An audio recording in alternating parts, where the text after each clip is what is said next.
not only for the foundation that they have laid, but the men that they are and how hard they compete. So proud of the men that stepped in that arena tonight and fought as hard as men could fight in a good college football game. We came up short tonight, but that was a valiant effort by our seniors and a bunch of kids fighting their butts off to try to win a ball game. The best is yet to be. I truly believe that. I watch the men that are out there, both old and young, and see guys that are truly talented individuals that will develop into a quality football team that can win championships. I know that, and I believe that in them. From an injury report standpoint, Vi Malapai left the game with an MCL of the knee. John Lockett left the game with a hip injury. Josh Fallow left the game with a knee injury. And Chuma Doga left the game with a knee injury. With that, I'll take any questions that you have. Clay, how do you describe the frustration of a 5-7 season, the injuries, the losses, people calling you out? How do you describe this whole season? USC is about championships. It deserves championships. We did not do that. And just the fact of the matter, this year we didn't get the job done. It doesn't mean that we can't. I know and believe in the guys that are in that locker room that we're going to go back, create a disciplined football team that executes at the highest level. We can compete with anybody in the country with the men that are in that locker room, as evidence as tonight.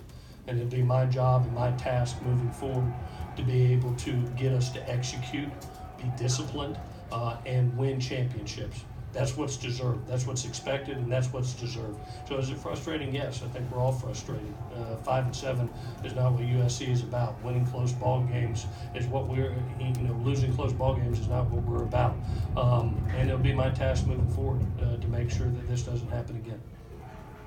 Clay, Lynn Swan after the game, he said he had a plan and he was going to share it with you soon. Has he done that? We visit every Monday, Mr. Swan and I do, and talk about this team. We talk about the future. Obviously, we'll meet again, just like we normally do after ball games. And I know that he'll be able to say, exactly what is on his mind for the future.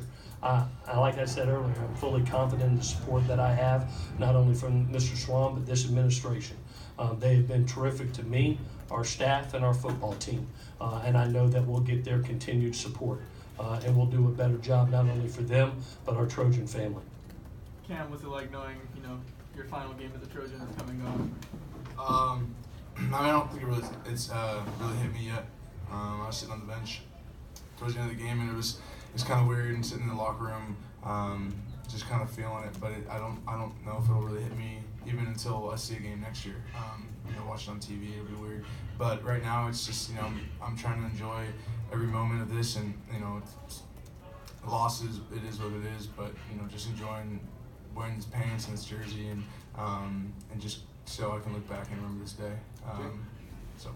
Jay, tell you, first half you guys on a quick passing game, you were moving the ball and succeeding with your offense. In the second half, did they do anything to cut that off, or what was the problem in the second half? Yeah, you saw a lot more cover two, a lot more drop eight, a lot more pass defense, just to prevent the quick game from just beating them like it was in the first half. Cam, in the first half, you guys were very effective against the run. It seemed like after halftime they made some adjustments. Was there anything in particular that they did that they gave you guys fits? No, I think they came out in 12 a little bit more. You took away that one long run, and they had 121 rushing yards. So I thought that was one of our better games. Again, take one long run, and so it looks a lot better. But kind of seems a little bit like a tendency. We played well from a good portion of the game, and then we let one go. But that's a play that we've been getting all year, but for the most part, I thought they gave us everything that we were expecting. Clay, you just told Kurt how next year you want the team to be more disciplined. You guys came in averaging 8 penalties a game. You had 18 against Arizona a few weeks back. Why don't you think that the team is able to become more disciplined and limit those penalties game in, game out? One thing it's about teaching young people. One, it's some are decision making, some are fundamental and technique penalties. We had more, basically fundamental technique penalties with some holding calls. We had a couple offsides that that were in inopportune times. A big explosive play. We have a receiver covered up. You know, at the end of the day, the buck stops here. It's with me. You know, it's my responsibility to make sure that the penalties go down. We had 8 again tonight for 71 yards, and in a lot of critical situations, especially when we're driving the ball in the red zone, and all of a sudden you look up, and now it's 2nd and long, and that sets you back. You know, you can feel good about, oh yeah, we're moving the ball 450 yards, but at the end of the day, it's about scoring points, and we didn't score enough tonight. Clay, what changes need to be made in order to avoid another season like this? You know, I think there's a bunch of things that need to happen. One is we'll go right to work as far as recruiting and replace the personnel that is getting ready to leave us. You know, when you talk about losing a Cam Smith and a Tyler Reed, a Marvell Tell, you know, a Biggie Marshall, I said where all those guys that have been in that locker room for a long time, that's where it first starts. The second thing is we have to be able to learn how to eliminate the mistakes, all right? Eliminate mistakes and teach young people how to make sure that both from decision making and from fundamentals and techniques that we take care of that, because we'll be in more close ball games. We play a tough schedule each and every year, and the last 4 losses have been for 7 points and less. You know, and then you know, as far as personnel and staff changes, I'll sit back and see where we're at, and I'll visit with Mr. Swan and do exactly what needs to be done moving forward. But right now, I'm going to go in there, I'm going to hug a lot of necks, tell them thank you for competing for our football family for a long time, these seniors. I'm going to go home and watch this tape and then get ready to go on the road recruiting, because that's the number one thing right now is making sure that we bring in the right personnel for the amount of talent we're getting ready to lose. Have you seen Clay? Have you seen the Swan after the game? Did you see him in the locker room? Yeah, I did. Yeah, Did he say anything? Did he say anything to you? No, he said, Coach, there are better days ahead.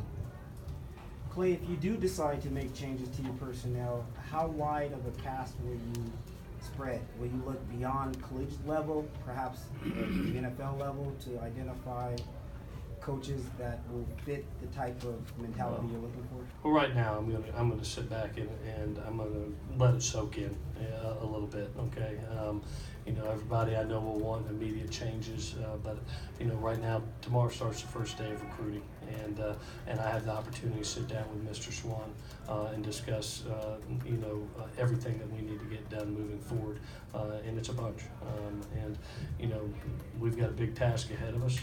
The changes will be made that need to be made from you know, a culture standpoint, discipline standpoint, a personnel standpoint, and staff standpoint if needed, and that's my job, and we'll put it all together and get moving. JT, you saw a lot of freshmen out.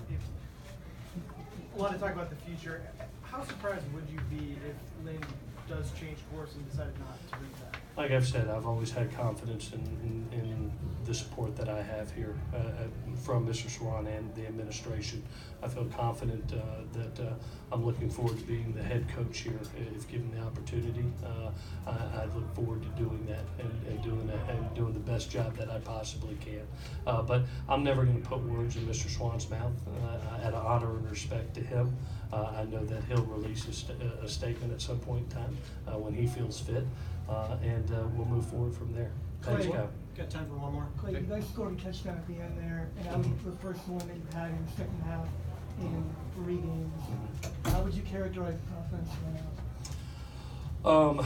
It's one that, you know, I look at 3 of the last 4 games and I see the amount of yards that are being put up, but not the equivalency in points. You know, you look at an Oregon State game that, you know, you have over 500 yards. You look at UCLA game 450, this game 450, but you're not getting the equivalency in the points, which means there's some type of failure somewhere, whether it was a penalty, whether it was 2 turnovers tonight in the red zone. You know, at the end of the day, it's about outscoring your opponent, and we have not done that. We have not finished those drives, and that's my responsibility. Those kids fought their butts off. off. Any failures that they had are on me, so point to me on it. Okay, thank you.